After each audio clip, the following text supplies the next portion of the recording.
All right, let's get right into it. Well, forever, we've been caught in this massive debate, right? Is the universe just one giant predictable machine where everything is fated to happen? Or is it all just a cosmic accident, a totally random and, let's be honest, pointless chain of events? Well, today we're going to explore a third option. It's an idea that completely breaks out of that old argument and opens up a whole new way of looking at reality itself.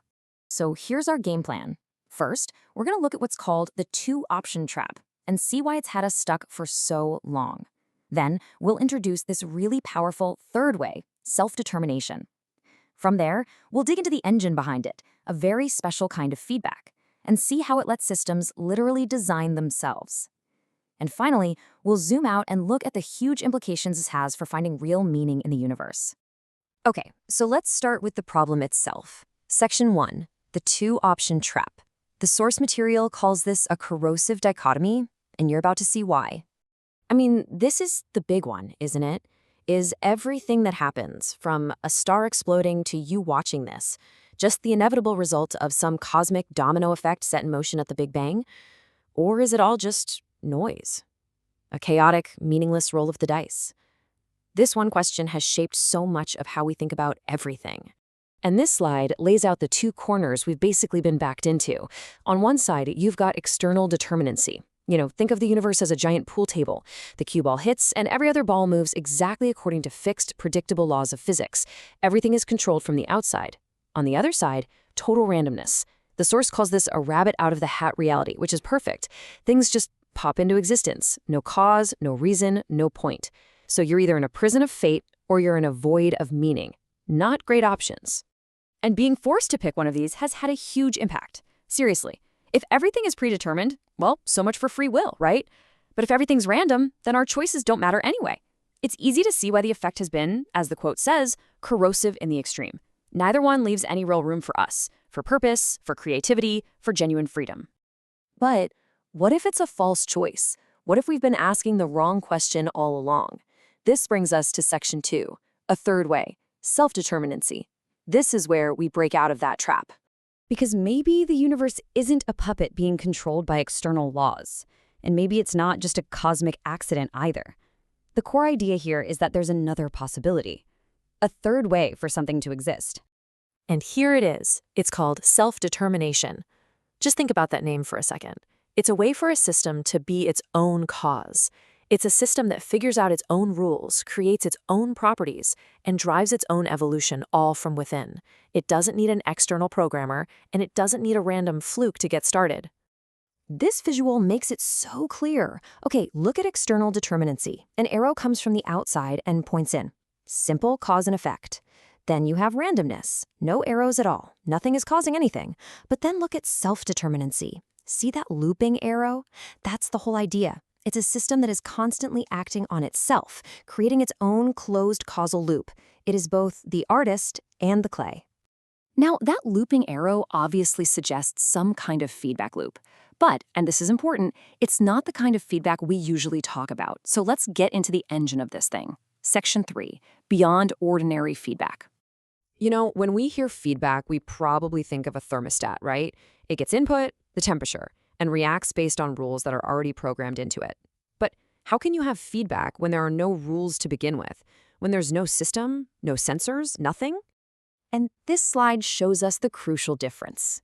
What we normally think of as cybernetic feedback, it works with pre-existing rules, a fixed syntax. But for a system to actually create itself from nothing, it needs something way more powerful, telic feedback. With this kind of feedback, the system's rules, its syntax, and its actual state, its information, literally create and shape each other as it evolves. They grow up together.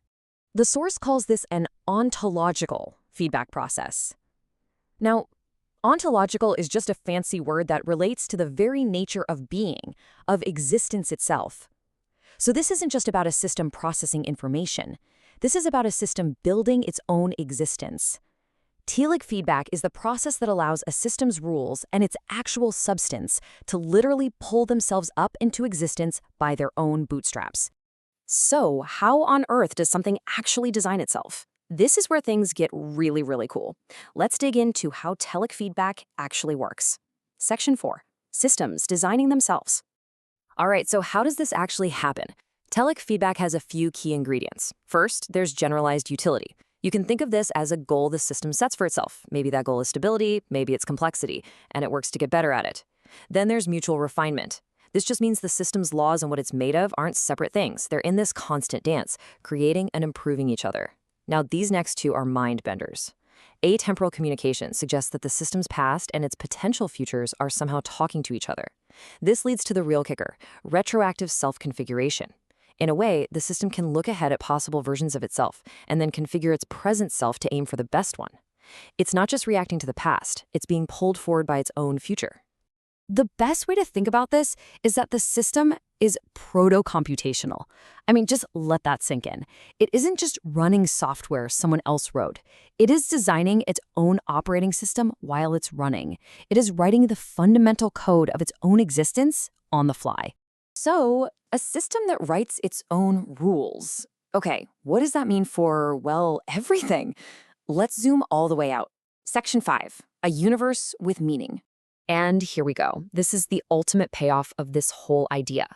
Because if a system can determine its own structure, its own properties, its own laws, then it can determine its own meaning. Suddenly, meaning isn't something that has to be given to us from the outside, and it isn't just an illusion we make up. It's a real, fundamental property that a self-creating system can generate for itself. And just to be clear, this isn't just a philosophical daydream. The theory of self-determinancy is being put forward as a real scientific mechanism for cosmogony, which is the study of the origin of the universe.